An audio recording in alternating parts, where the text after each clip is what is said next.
Mac's training. That's going to be killing birds over him. This will be the first day that we're actually shooting birds over Mac. But I want to draw attention to the fact that we've done a lot of things leading up to this. So we started again with his obedience. Then we moved to a solid bird and gun introduction. So he's been shot around with more than just a blank pistol. We've done retrieves with live birds and crippled birds. And then we've taken him out in the field, and he's done a good job pointing birds in launchers. We like to use electronic launchers because it really makes all of our training situations a little easier.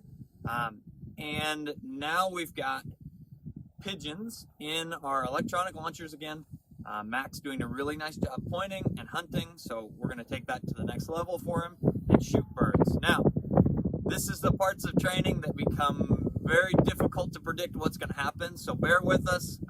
Sometimes the birds don't provide safe shots and any number of other things, but we're going to go ahead and grab Mac and get started. Give me just a second.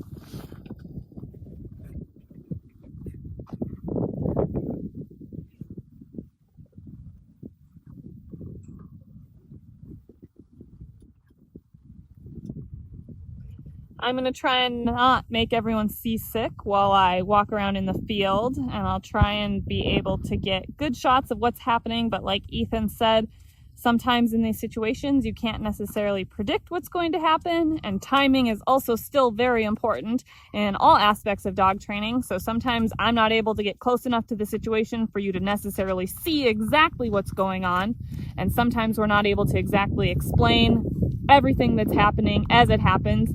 So we will be more than happy to answer any of your questions through your comments later on, even if that involves a follow-up video later. Attaboy. Kat, if you want to just walk right next to me and video. So I'm not going to show you Ethan, we're just going to show you Mac. Nobody wants to see me anyway.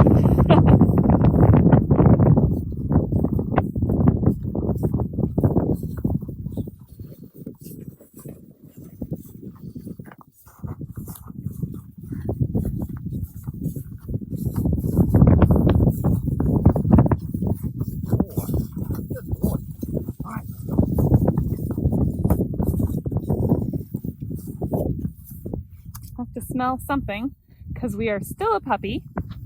Good. Good.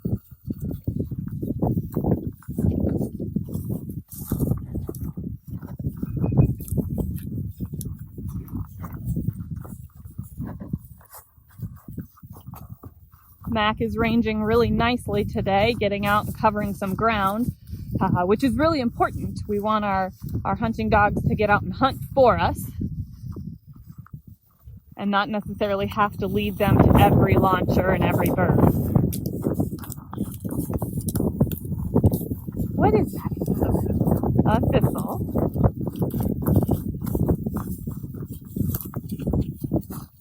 Jumped up and bit him there when he ran past. Check it out.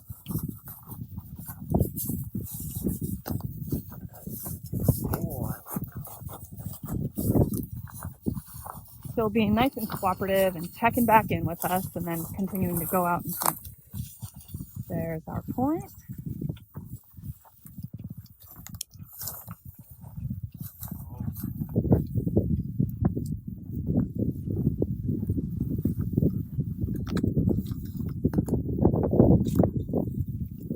Our pigeon didn't fly super great. It's not getting up.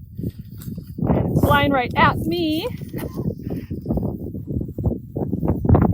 Like we said, situations don't always work 100% as we'd like, and this pigeon's just not cooperating right now. It might sit down, and Mac might be able to catch it. No, here we go. So Ethan got that on the second flush. Attaboy, Mac. Good boy. And Mac's able to make the retrieve. Hi. I'm going to vibrate on the collar. Like to parade a little bit. Yeah, good. As he gets in here, we're going to go ahead and hold on to his collar. Mac, Good boy.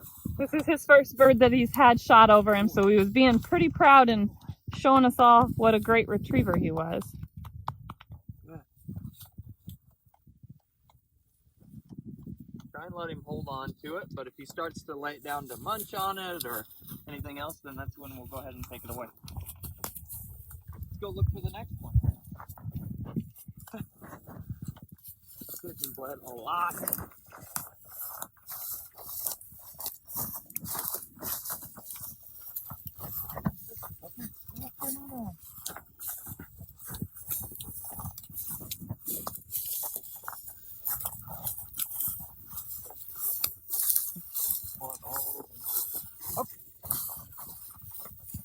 Max says there's blood all over him too. He is excited about that bird. He knows I have the bird. It may take him a second or two to get back out and start hunting again. Come on.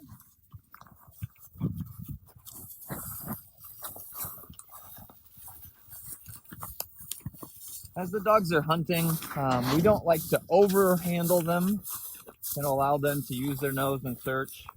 Now, if they're just running in a straight line away from us, then we may do a little bit of handling to try and keep them quartering in range. But ultimately, it's important for the dogs to be able to learn how to use their nose and the wind and to chomp little weeds or whatever. Because we're still a puppy. But every puppy will be a little bit differently, hunt a little differently. Some might range a lot farther than this, like Ethan was saying, and just running in a straight line. So we want to help them to learn to hunt intelligently. And some puppies might not get out in range quite as big as he is right now. So we definitely want to encourage a nice range, and overhandling and calling them if they're not hunting very big to begin with might create a more sticky puppy that just wants to hunt right in front of you.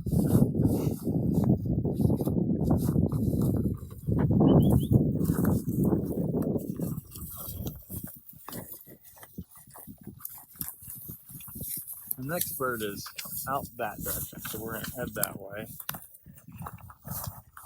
Still trying to take into the same things into consideration here in the early stages. Working puppies into a crosswind is going to allow for a little easier situation for them. If they've got the wind in their face, it can be easier. Okay, come on. It can be easier. It can be easy for them to want to track all the way up to the bird as opposed to stop and point it. Which both things are good to know, but we're trying to build on success. Setting the puppy up for a little easier situation can be good. Come on.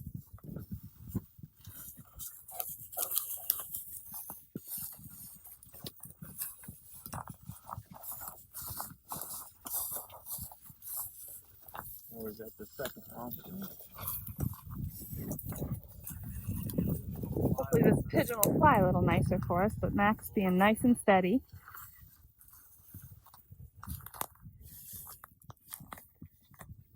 The more we can build on that steadiness, the better.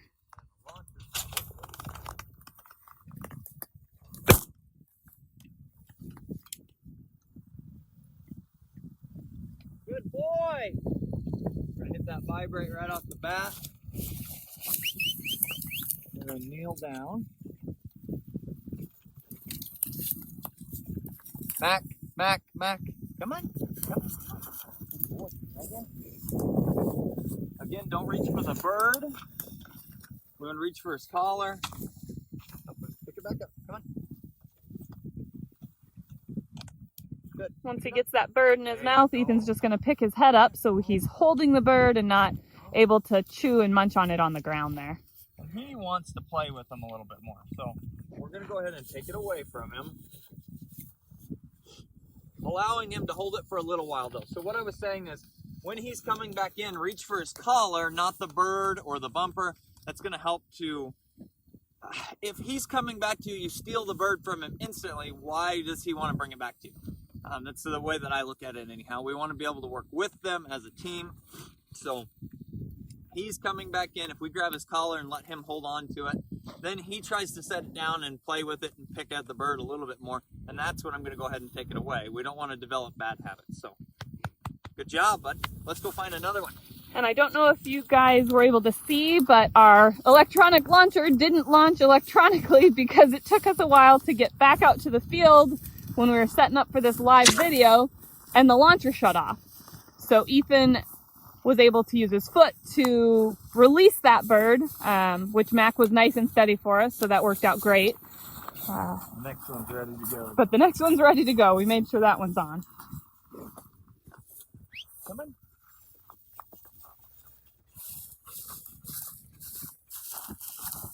And Mac's doing a real nice job, but he still is a puppy and gets somewhat distracted on smells and things to check out in the field. Come on. Oh, he caught scent of that launcher again. Or where we found the bird. Or where he found the bird. One of the two. Something caught his scent. The launcher is still right there. Yeah, this is a good training situation too, to learn the difference between hot and cold scent. Those launchers hold quite a bit of scent, so there's something to smell there, but he's gonna go check it out, see that there's no bird, and he just came off of it on his own, which is great. A good learning experience so that his nose can develop and become more intelligent.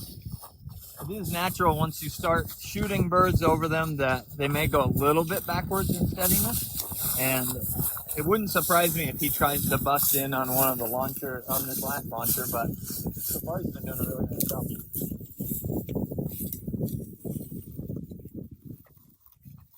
Come on.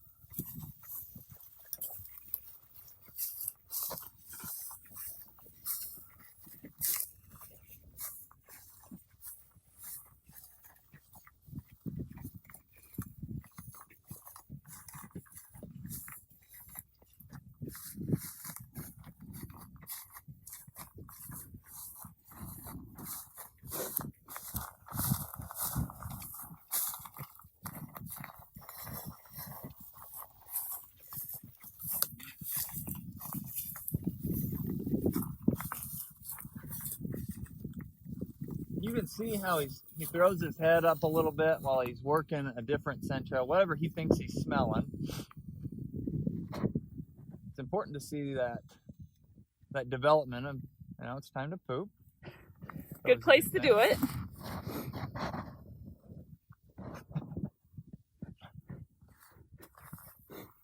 Still focused on whatever he was smelling.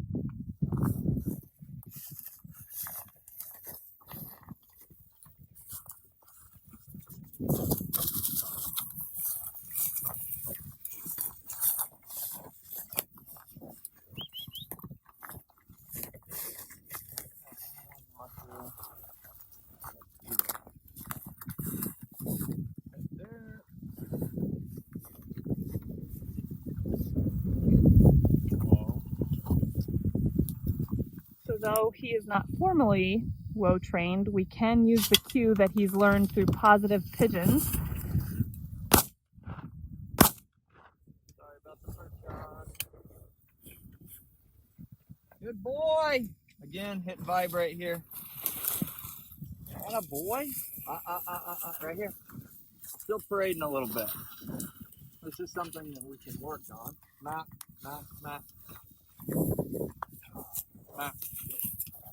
Good. Good boy. Love on him. Ah, that's good. That's good. Good boy. And if you want to, we can take time in a training session here to give him another retrieve. And hopefully work on that more direct, straight back recall. Good boy. I set this up poorly. Because he's going to run right back past that launcher. Mac. Grabbing his collar again. A little less parading that time, which is good. A little less parading. Now, if he'll pick that back up and hold it, he can have it. If he tries to keep picking at it or screwing around with it, then we're going to go ahead and take it away. Good. But, yeah, it was an excellent day killing birds over him. He's doing a really nice job. Ah, gotcha. we're going to continue to progress with Mac. Getting too close. Too close. As we do so, we will move from the birds being in launchers to running birds. So we will keep you guys posted on that. If you have questions, concerns, issues, let us know in the comments and we'll be happy to answer them.